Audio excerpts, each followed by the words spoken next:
Hello friends, welcome to my channel.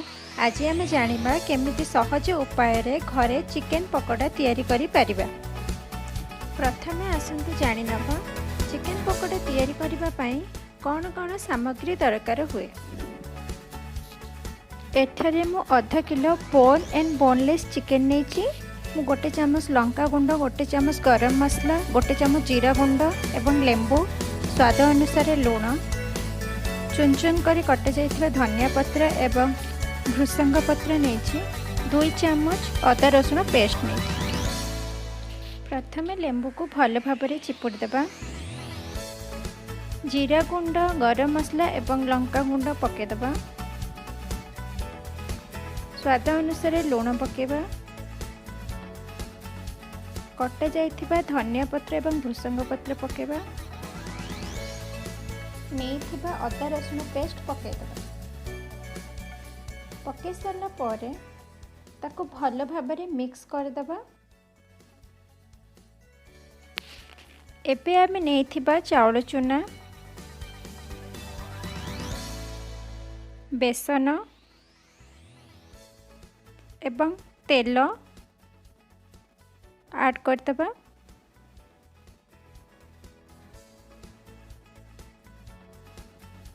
नहीं थिबा कंचा अंडा को भांगी के ऐड कर देबा।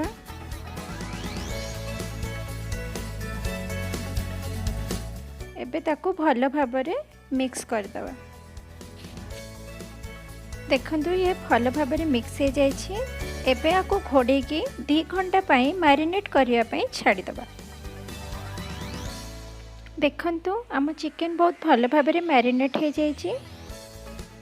गोटे पैन नबा, से आमे तेल ऐड करिबा। तेल पूरा गरम हो सारा पर मैरिनेट हो रही चिकेन को गोटे गोटे करी पकाइबा। पकाइबा समय टिके सतर्कता अवलंबन करेंगे, कहीं तेल बहुत गरम थाए, हाथ में पड़ जाए पारे।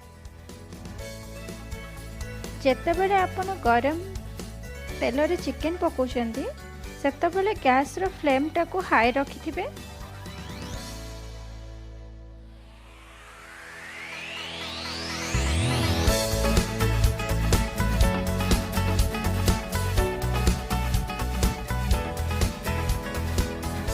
चिकेन पकई सारिबा परे गैस रो फ्लेम टाको लो करदेबे एवं लो फ्लेम रे ताको छाणीबे।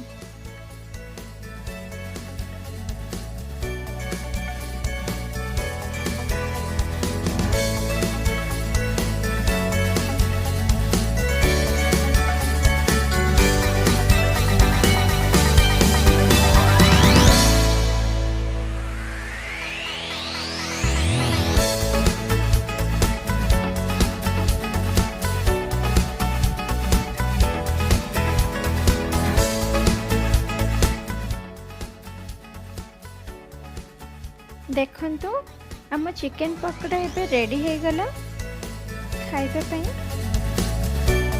एही परि भाबरे बाकी थिबा चिकेन को फ्राई कर दियंतु। आपण एही चिकेन पकोड़ा घरे निश्चय ट्राई करिवे। आउ आपण को केमिति लागिला मते निश्चय भाबरे कमेंट सेक्शन में जणाइबे। Thank you for watching. Please मो चैनल को लाइक, शेयर एंड सब्सक्राइब करंतु।